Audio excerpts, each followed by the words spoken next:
नमस्कार दोस्तों, 5 दिन की छुट्टी के बाद आज 23 जनवरी को दोस्तों आपका एसएससी जीडी का फर्स्ट शिफ्ट का एग्जाम समाप्त हो गया। तो फर्स्ट में पूछे गए जीके जिसके 25 में से अधिकतम रियल प्रश्न मिल गए। तो सभी प्रश्नों को देखेंगे विद एक्स्ट्रा फैक्ट के साथ। चलिए वीडियो को शुरू करते हैं बिना किसी देरी के। ठीक है, तो देखिए जो पहला प्रश्न आपसे पूछा गया था दोस्तों, वो पूछा गया था कि फीफा का मुख्यालय है जो कि कहाँ पर स्थित है। दोस्तों आपको बता दें कि जो फीफा का जो फुल फॉर्म आपका होता है federation international D football association आपका होता है दोस्तों। इसके अलावा इसका मुख्यालय कहाँ पर है? इसका मुख्यालय दोस्तों आपका ज्यूरिख।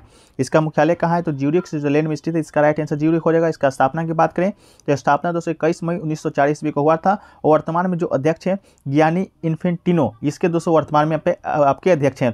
फीफा वर्ल्ड कप 2022 दोस्तों अभी हाल ही में आयोजित हुआ था, जिसमें आपका अर्जेंटीना ने टीम विजेता बना था और उप विजेता आपका फ्रांस बना था। ठीक है, वो कहाँ हुआ था? तो कतर आपका दोहा में आपका ये फीफा वर्ल्ड कप 2022 खेला गया था और ये दोस्तों आपका 22वां संस्करण भी था। ठीक है, तो चलिए वीडियो में आगे बढ़ते हैं। वीडियो में आगे बढ़े दोस्तों, इससे पहले आपको बता दें कि जो लोग भी टेक्स्ट बुक को मॉक टेस्ट नहीं लगा रहे हैं, प्रीवियस क्वेश्चन को देख एग्जाम में नहीं जा रहे हैं, वो एग्जाम में कहीं ना कहीं पीछे हो जा रहे हैं। तो दोस्तों आपको बता दें कि टेक्स्ट बुक ऊपर अभी आखिरी सलाम नामक सेल चल रहा है, जो कि आपका 21 से 23 जनवरी के बीच चलना था। आज है 23 जनवरी, तो लास्ट दिन है। तो इस सेल का आप अवसर उठाइए और जो इसमें दोस्तों आपको क्या मिलेगा? तो 299 का जो पास है दोस्तों आपका 399 का जो पास है आपका 299 में।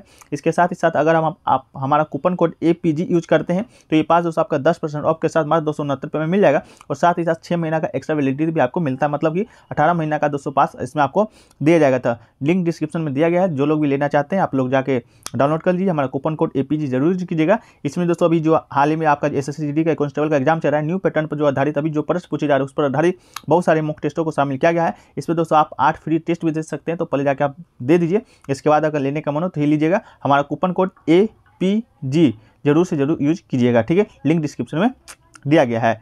चलिए अब दूसरा जो प्रश्न दोस्तों आपका, कि संविधान के किस अनुच्छेद को संविधान का आत्मा कहा जाता है?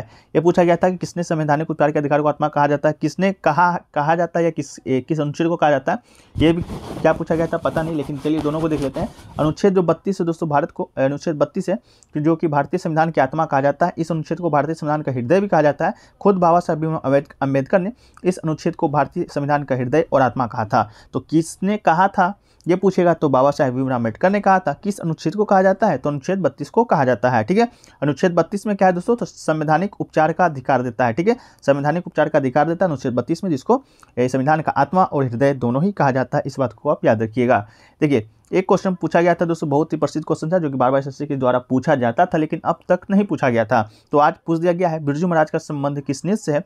तो बता दें बिरजू महाराज, जिनका जो पूरा नाम होता है दोस्तों आपका पंडित बृज मोहन मिश्र जी ने बिरजू महाराज के नाम से भी जाना जाता है। ये दोस्तों प्रसिद्ध भारतीय कथक नर्तक थे। ठीक है, कथक नर्तक थे। कथक इसका राइट आंसर हो जाएगा। कथक दोस्तों आपका शास्त्रीय नृत्य, इस बात को याद रखिएगा।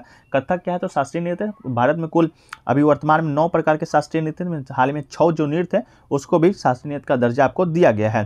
ठीक है, वो शास्त्रीय कथक नृत्य के लखनऊ कालिका बिंदानी घराने के अग्रणी नर्तक थे। ये दोस्तों आपका घराना भी पूछा ही जाएगा आगे आने वाले शिफ्टों में, किस घराने से संबंधित है, तो लखनऊ घराना आपको मारना है, याद रखिएगा। ठीक है, इसके अलावा दोस्तों आपका देश की जो सर्वोच्च नागरिक सम्मान होता है पद्म विभूषण 1986 सहित प्रदर्शन कला में उनके योगदान के लिए कई पुरस्कार सम्मानित किया गया था। तो ये भी प्रश्न आपसे पूछा जाएगा कि पद्म विभूषण ये जो आपके पंडित बिरजू महाराज है उनको कब दिया गया था? तो 1986 में दिया गया था। इस बात को भी आप याद रखिएगा। एक क्वेश्चन के पूछा गया था विधवा पुनर्विवाह की स्थापना किसने किया था? तो इसका राइट आंसर ईश्वर चंद्र विद्यासागर ने विधवाओं के विवाह के लिए खूब आवाज उठाई थी। उसका नतीजा यह था कि विधवा पुनर्विवाह कानून 1856 पारित हुआ था। उन्होंने खुद को एक विधवा से अपनी बेटी की शादी करवाई थी और उन्होंने बहुपत्नी प्रथा बाल विवाह के खिलाफ भी आवाज उठाया था। तो आपका ईश्वर चंद्र विद्यासागर इसका बिल्कुल राइट आंसर आपका हो जाएगा। ठीक है, चलिए अगला क्वेश्चन की ओर बढ़ते हैं दोस्तों। अगला क्वेश्चन है कि 2011 की जनगणना के अनुसार दूसरा सबसे कम जनसंख्या किस राज्य का है? ये पूछा गया था। तो दूसरा सबसे कम जनसंख्या दोस्तों पूछा गया था, तो आपको बता दें कि 2011 में जनगणना जो हुआ था दोस्तों आपका, उसके अनुसार सिक्किम तो सबसे कम था। सिक्किम का जनसंख्या सबसे कम था। ठीक है, 6,10,577 ही था। इसके अलावा उत्तर प्रदेश का जनसंख्या सबसे अधिक था। ठीक है, इसका जो जनसंख्या ब्राजील एक देश है उसके जनसंख्या से भी अधिक है उत्तर प्रदेश का। लेकिन दोस्तों आपका दूसरा सबसे कम पूछा गया था। तो 2011 की जनगणना के अनुसार बता दें कि लगभग 1,91,014 जनसंख्या के साथ मिजोरम भारत का दूसरा सबसे कम आबादी वाला राज्य है। तो इसका राइट आंसर दोस्तों आपका मिजोरम हो जाएगा। इसके बाद जनगणना की बात करें तो पहली बार जो जनगणना है गैर समकालिक जनगणना हुआ था, जो कि दोस्तों आपका 1872 में हुआ था। इसके अलावा दोस्तों बता दें कि भारत में पहली समकालिक जनगणना कब हुआ था? तो 18 81 में हुआ था। तो ये भी क्वेश्चन आपका बन चुका है, इसलिए आपको इसमें बता रहे हैं। इसके अलावा जो लास्ट वाला जनगणना है, आज़ादी के बाद दोस्तों 2011 में लास्ट वाला जनगणना हुआ है, जो कि आपका 7वां जनगणना था। पहला जनगणना आज़ादी के बाद 1951 में हुआ था, इसके अलावा 7वां जनगणना 2011 में हुआ, 8वां 2021 में होने वाला था लेकिन हुआ नहीं है। ये भी पूछा गया जनगणना कौन सा मंत्रालय करवाता है, ये भी पूछा गया क्वेश्चन। तो ये आपका गृह मंत्रालय इसका राइट आंसर था। ठीक है, चलिए अगला जो क्वेश्चन है दोस्तों आपका कि किस पंचवर्षीय योजना में उद्योगों को बढ़ावा दिया गया था, मतलब उद्योग को बढ़ावा देने के लिए किस पंचवर्षीय योजना के काम था। तो ये दोस्तों आपका द्वितीय पंचवर्षीय योजना में उद्योगों को अधिक महत्व दिया गया था। मुख्य रूप से भारी उद्योगों पर ध्यान केंद्रित किया गया था। भारत सरकार ने देश में औद्योगिक वस्तुओं के निर्माण को बढ़ावा दिया। और द्वितीय जो पंचवर्षीय योजना है दोस्तों आपको पहले बता दें 1956 से 1961 तक चला था। ये भी क्वेश्चन पूछा गया था पंचवर्षीय योजना का शुरुआत दोस्तों कब हुआ था। तो ये आपको बता दें कि 1951 में दोस्तों आपका पहली बार पंचवर्षीय योजना का शुरुआत हुआ था, जो कि 5 साल तक चला था, 1951 से 1956। इसके बाद द्वितीय पंचवर्षीय योजना 1956 से 61 चला। इसके अलावा लास्ट जो पंचवर्षीय योजना चला था आपका 12वां, जो कि 12 से 17 चला है। इसके अलावा द्वितीय वर्ष की पंचवर्षीय योजना महालनोबिस मॉडल पर आधारित कार्य करती थी। ठीक है, तो ये मॉडल ही पूछा जाता है, तो महालनोबिस पहला वाला हेराडोमल मॉडल पर था। ठीक है, चलिए एक क्वेश्चन ये पूछा गया था कार्बन का परमाणु क्रमांक संख्या पूछा गया था। तो आपको बता दें कार्बन एक रासायनिक तत्व है जिसका जो प्रतीक होता है C होता है, और परमाणु संख्या कितना होता है, तो ये आपका 6 होता है। तो ये आपका 6 राइट आंसर था। इसके अलावा ये आवर्त के समूह 14 से संबंधित है। अगर समूह पूछेगा तो आपका 14 पर संबंधित है। ठीक है, ये आपका पूछा गया था। एक क्वेश्चन ये पूछा गया था चुनाव आयोग कौन कौन सा चुनाव करवाता है, आपका पूछा गया था। क्वेश्चन देखिए पूछा गया था चुनाव आयुक्त डैश और विधानसभा, लोकसभा, राज्यसभा का चुनाव करवाती है। आपके ऑप्शन में दिया गया था संसद, प्रधानमंत्री, स्पीकर और डिप्टी स्पीकर। ठीक है, ये आपके 4 ऑप्शन दिए गए थे। तो आपको बता दें कि भारत का जो निर्वाचन आयोग के पास विधानसभा का चुनाव है, ताकि ऑप्शन में भी था, लोकसभा का चुनाव है जो कि आपके ऑप्शन में भी था, राज्यसभा का चुनाव है जो कि आपके ऑप्शन में भी था। तो राष्ट्रपति आदि का जो चुनाव है संबंधित सत्ता से होता है।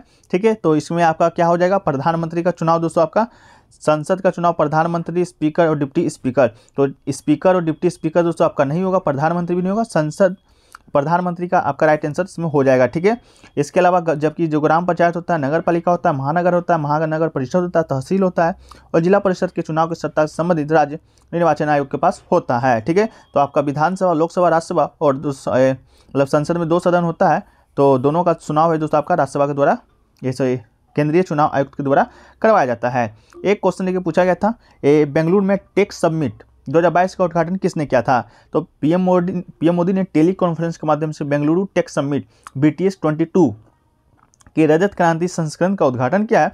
यह एशिया का सबसे बड़ा टेक्नोलॉजी इवेंट है। इसका राइट आंसर आपका क्या हो जाएगा, प्रधानमंत्री नरेंद्र मोदी ने दोस्तों आपका किया था। ठीक है, चलिए अगला जो क्वेश्चन देखिए दोस्तों पूछा गया आपका केरल का सबसे ऊंचा जलप्रपात आपसे पूछा गया था। तो दोस्तों आपको बता दें केरल के त्रिशूर जिले में चलकुटी नदी पर अथियारपल्ली वाटरफॉल समुद्र तल से 1000 फीट पर ऊपर स्थित है। ये खूबसूरत झरना केरल के फेमस पर्यटक आकर्षणों में से एक है। यह केरल का सबसे बड़ा वाटरफॉल है।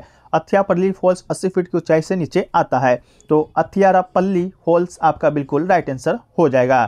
ठीक है, केरल की राजधानी कहाँ है आप लोग कमेंट सेक्शन में बताइएगा। एक क्वेश्चन लेके पूछा गया दोस्तों मोरित्तर काल में जिसके पास ज़मीन ना होती थी उसे क्या कहा जाता था। इस तरह का क्वेश्चन पूछा गया था। हालांकि दोस्तों इसका जो आंसर है मुझे तो अभी तक मालूम नहीं चल पाया है। जैसे ही मालूम चलेगा आपको हम कमेंट सेक्शन में पिन कर देंगे। इसके अलावा पीडीएफ में दे देंगे। पीडीएफ दोस्तों आपको कहाँ मिलेगा, टेलीग्राम चैनल पे मिल जाएगा, लिंक डिस्क्रिप्शन में दिया गया है जो कि बिल्कुल फ्री है। इसके अलावा अगर आपको 500 का पीडीएफ 500 क्वेश्चन का पीडीएफ तैयार किया गया है जो कि आपका 17 अगस्त तक एग्जाम चला था, आज का भी इसमें शामिल कर देंगे। अगर ये आप लेना चाहते हैं तो मात्र 20 रुपये में दोस्तों आपको ये चार्ज से रखा गया है। तो लेने के लिए अगर आप इच्छुक हैं तो आप टेलीग्राम पे ज्वाइन हो जाइए, वहाँ से सारा जानकारी आपको मिल जाएगा। नहीं तो आप 9973741666 ये आपका व्हाट्सअप नंबर है, इस पर भी संपर्क कर सकते हैं। सिर्फ व्हाट्सअप कीजिएगा, कॉल मत कीजिएगा। ठीक है, चलिए एक क्वेश्चन देखिए पूछा गया था दोस्तों आपका दीपा कर्माकर ने किस ओलंपिक में भाग लिया था। ये क्वेश्चन आपसे पूछा गया था। तो दोस्तों आपका दीपा कर्माकर ने किस ओलंपिक में भाग लिया था ये पूछा गया था। दीपा कर्माकर दोस्तों आपको बता दें कि 2016 के रियो ओलंपिक में भाग लिया था। ठीक है, कौन से ओलंपिक में भाग लिया था, 2016 के रियो ओलंपिक में आपका हुआ था। तो इसका राइट आंसर क्या हो जाएगा दोस्तों आपका 2016 हो जाएगा। ठीक है, इसके अलावा दोस्तों पूछा गया था आपका स्किल इंडिया योजना कब शुरू की गई थी। ठीक है, 2015 में ये था। तो स्किल जो इंडिया मिशन है प्रधानमंत्री श्री नरेंद्र मोदी की सरकार में शुरू की गई एक योजना थी जो कि प्रधानमंत्री नरेंद्र मोदी ने 15 जुलाई 2015 को प्रधानमंत्री कौशल विकास योजना की शुरुआत की थी। और आज पूरे देश में स्किल मिशन इंडिया मिशन सरकारी योजना काम कर रही है। तो ये आपका इसका राइट आंसर क्या था दोस्तों, तो 2015 इसका राइट आंसर था। ठीक है, इसके अलावा दोस्तों आपका अरुणाचल प्रदेश का दोस्तों आपका कोई फेस्टिवल पूछा था, नाम तो स्टूडेंट के द्वारा नहीं बताया गया है, शायद याद नहीं होगा, तो आप लोग को याद है तो बताइएगा कि कितने दिनों तक चलता है। ये क्वेश्चन पूछा गया था अरुणाचल प्रदेश का।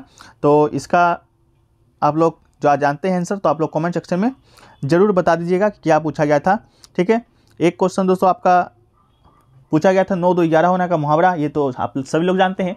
इसके अलावा दोस्तों आपका एक ग्रीनविच टाइम से कोई संबंधित प्रश्न आया था, स्टूडेंट याद रिकॉल नहीं कर पाया इतना जल्दी, तो आप लोग बताइएगा। एक लोकसभा का स्पीकर का जो चुनाव है दोस्तों आपका, ये नहीं कराता है कौन, चुनाव आयुक्त। इसके अलावा सभी जो चुनाव आपका विधानसभा, लोकसभा, राज्यसभा का चुनाव कराता है। तो ये सभी क्वेश्चन दोस्तों आज के फर्स्ट में पूछे गए थे, जो कि 100% रियल ऑथेंटिक प्रश्न है विथ एक्स्ट्रा फैक्ट्स हमने आपको बताया है। तो वीडियो अच्छा लगा तो वीडियो को लाइक कर दीजिए और कमेंट सेक्शन में बताइएगा कैसा लगा। और दोस्तों चैनल पे नए हैं, चैनल को सब्सक्राइब जरूर कर लीजिएगा, ये आपसे विनम्र निवेदन है। चलिए मिलते हैं दोस्तों नेक्स्ट वीडियो में, जब तक के लिए जय हिंद, जय भारत।